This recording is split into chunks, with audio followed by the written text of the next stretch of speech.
My name is Madeline Johnson, and I'm here today to speak on behalf of myself, my family, and my best friend, Madisyn Baldwin.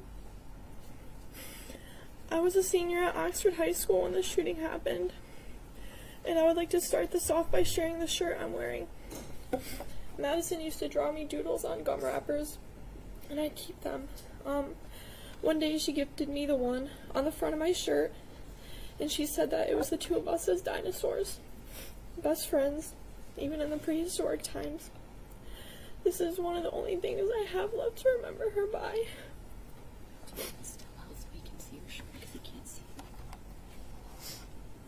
This is the back. Thank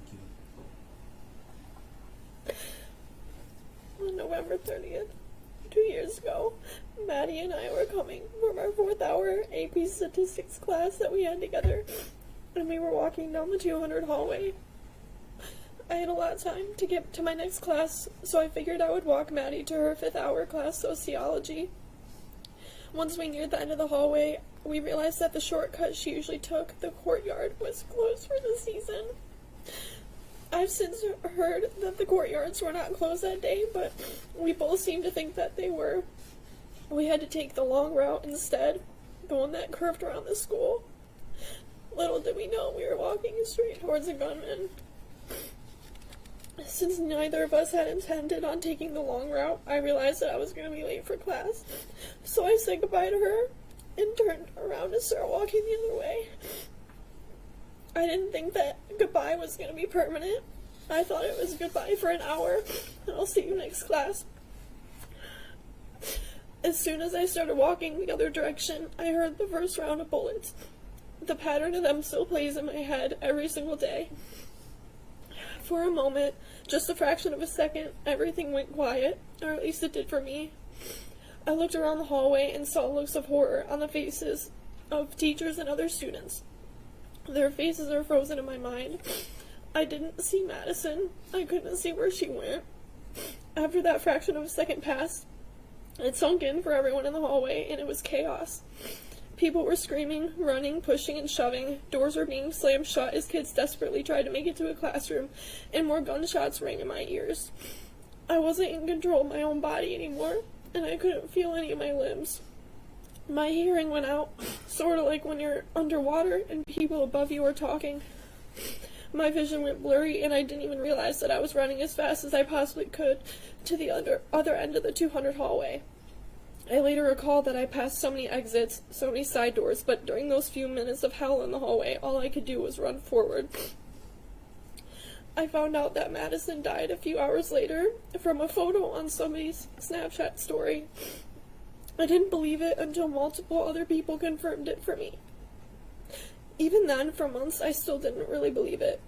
The moment it really sank in that she was gone forever was the day we had to go back to the high school.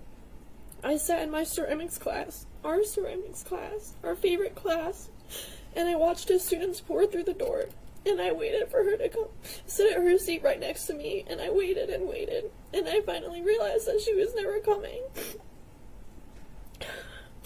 For a long time, I blamed myself.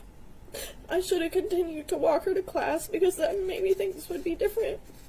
I blamed those stupid courtyard doors for being locked on us, because if we'd taken the shortcut, she would still be here. But now I realize where the blame truly lies, and it lies with that monster sitting over there who can't even look at me. My life has been nothing short of a complete and total mess for the past 2 years. I can't trust anybody anymore. I don't make friends. I can barely keep my current friends because I can't let anyone get close to me anymore. I can hardly attend my college classes. I can't go into rooms that only have one door. I can barely go to concerts, malls, and other crowded places. I can't fall asleep without waking up in a panic from nightmares, and the only place I truly feel safe is my bedroom. I used to be a nicer person. I used to be fearless. I used to be a good friend, but I can't be any of those things anymore because the only thing that is ever on my mind are those gunshots, playing over and over again on a loop. I don't enjoy things anymore, but all these combined are not even nearly as painful as it is to live without my best friend. I want the person who did this to know that Madisyn would have been your friend. I want you to know that she would have treated you with nothing but kindness had you not killed her. I'm not sure how much emotion you're capable of feeling, but I hope you regret it. And I hope it eats away at you. And I hope you feel even a fraction of the loneliness that I felt over these last 2 years. But I can't leave this courtroom today thinking that you won, and I can't let you think that either. You turned your pain into hatred, and I turned mine into love. That right there is one of the many differences between you and I. You are never going to know what it's like to have a friend who would do anything for you, and you'll never know what it's like to be happy. You took 4 lives. You took Madisyn's life, but you didn't, and you never will take away who she was. She knew joy, she knew love, she knew laughter, happiness, and friendship.